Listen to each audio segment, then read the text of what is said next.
Yoo yaa harka fuuni jaallatamu kabajamoo hordoftoota hawwii Oromtittiisuu akkam fayyaa keessanii nagumaa jirtu jabaattu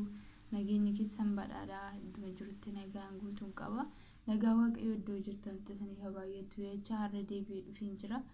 Nasar ariifachuutti hin jira garuu nama dubbadha. Har'a deebi'ee dhufeen jira maaf dhuftee jechuun keessanii nafu. Maal qabattee dhuftee jechuun hin nafu. Kan hin qabadhee dhufee har'a akkasiin du'aayinaaf gootan musliimonni kiristaanonni kadhatanaaf godhaan isin jedha amantiidhuma qabdan keessa keessan qulqulluudhaan dhugaa piroosesii tokko irra jira akka inni fiixaanaaf ba'u obboleettii koo waggaa 5f baatee bakkee jirti Dubaay kana keessa innaa maallaqa utuu ta'ee qarqaaruu dandeessu waa'ee seeraa kana immoo maal gootu seera qabee sarareen jirtu waan ta'eef paaspoortii dhiiftee baatee waan ta'eef akkaataa hin arganne bakka akkaataan itti qarqaaruu qabu ofii kooti mana namaa jira maatiin immoo kana namaaf hin hubatan ofitti fudhuu turuu kee akkamitti jirti jedhu garuu mana namaa jira utuu paaspoortii Afrikaa qabaatee warrumaan bira jiru nama barbaadaa jechuun danda'a. Garuu amma paaspoortii qabdu dhiiftee baate wanti gochuu danda'u hin turre beektu bo'aan turre dhugaa waaqayyo namni na arguu dhiisuyyuu baay'ee waa isitiif ammaa xuruu uffataan ture garuu waaqayyo yeroo eeggatee ammaa namaan naaqa waan ta'eef ammallee fiixaan hin baane garuu akka inni fiixaan baasu namaan shakkiin qabu keessi koo waaqayyo akka namaa miti namni waadaa isiniif galee isin shaaruu danda'a. Garuu waaqayyo kadhattan garaa qulqulluudhaan nama hin qaanasisu waaqayyo. Innaa amantiidhuma qabdanuun waaqayyo naaf kadhaa du'aayinaaf godhaan jedha musliimnis. Hiriyeen koo ergiin Abiraayim altee 20 guddaa kaleessaati. Amma maallaqa siif dabalaa nuyi sarraatinyaaf duun barbaadu jedhaa jiru. Barbaadu maallaqa turuun koo akkasiin na bira dhuftu haala akkaataa mijeessuun barbaade sanitti dubbadde. Nan hojjedhaan hojii dhugaa waaqaa dhuunfadhee hundumayyuu nan hojjedha. Hin ulfaata hojiin biyya Dubaay kana garuu nan hojjedha. Bo'immaan harmee kootii sana naaf isa harca'u sanatu naaf caala malee asitti yoo miidhame waan tokko natti fakkaachuu ittiin jiru anatti.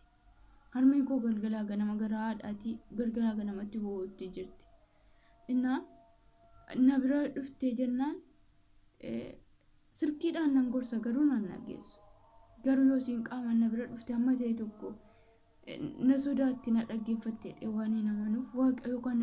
akka inni naaf mijeessu du'aayinaaf godhaa kiristaanonnis waaqayyoon naaf kadhadhaa amantiidhuma qabdan waaqayyo kadhata namaa dhageen callisu akka namaa miti na kanaa sabiiraa kaayyo qabna nuti gaafa biyyaa baanu kaayyo keenya dagachuu hin qabnu turre nu shamarroonni yeroo qabna yeroo keenya itti fayyadamuu qabna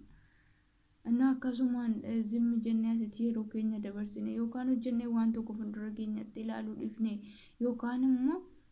gaa'ela keenyatti yoo hin hafne booddee sammuu keenyatu tuqama bakka mooraarii keenyatuyyuu gadi bu'a jechuudha. Kanaafiyyuu yeroo keenyatti fayyadamnu waan hojjenne waan biyya baane sana kaayyoo biyya baaneef sana fiixaan baafne gara biyyaatti agallu akkasuma yeroo keenya of jala akka hin gubne isin caalaan beeka osoo hin taane amma beekumsa gootii dubbachuutti hin jira jechuudha. Yeroo daddarummaa namatti jiru wanti hundinuu namatti hin beekamu boodarra namatti beekamu boodarra gaabbeetu dhufa jechuudha. Innaa sammuun namaa beekaadhuma bula jechuudha. Amma umriin keenya dhamma beekumsa waaqayyo kenna umrii qofa hin ilaallatu garuu amma ta'e tokko kanaafiyyuu amma waaqayyo na mijeessee gara kootti fudhachuu yaadeera waaqayyo akka fiixaan naaf baasu turuun koo dhuftee na bira geesse galataaf illee waaqayyoon illee galateeffachuudhaaf isin illee galatoomaa jechuudha ishee akkan qabadhee dhufu waaqayyoon naaf kadhaan isiniin jedha baay'ee tokko guddaadha kan afaaniin qallalii godhee yookaan salphaa godhee dubbadhu miti yaadara isinin jedha isinin jaalladha isinin kabaja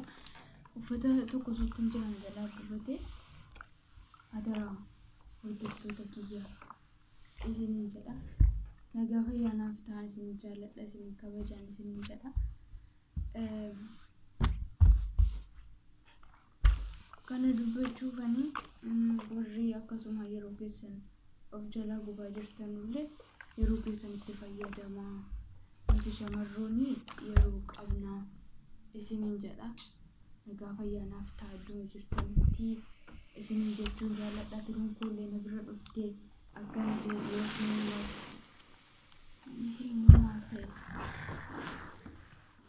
Gawa hojjechuutiin jira hojii baay'een qaba garuu kana viidiyoo kana gochuudhuma keessa gootuna darqee jechuudha fedha tokko sittin jira warri haaraa taate like share subscribe godhaa isin jedha ariifachuutiin jira waan ariifadhuuf immoo dhiifama isin jedha isin jaalladha isin kabaja yeroo dhiyoo keessatti wanti hundinuu fixannaaf bahe tiruu koo qabadhee kan viidiyoo isin godhu galatoo akka isin jedhu abdii waanti godhu qaba tiruu kooti harmeedhaan sabbeedhaanis tokko anis shirran guddoodha ishin immoo xiqqishuu kooti isin jedha bakka waa ishiitti hoggaa baay'ee dhaabbuutiin jira garuu maallaqa innan qarqaara garuu immoo waa'ee seeraa kan akkam godhe akkasiin na bira dhuftullee akkaman godha jiruun biyya Oromoo bu'aa baay'insaa baay'ee tokko baay'atanii beektu warri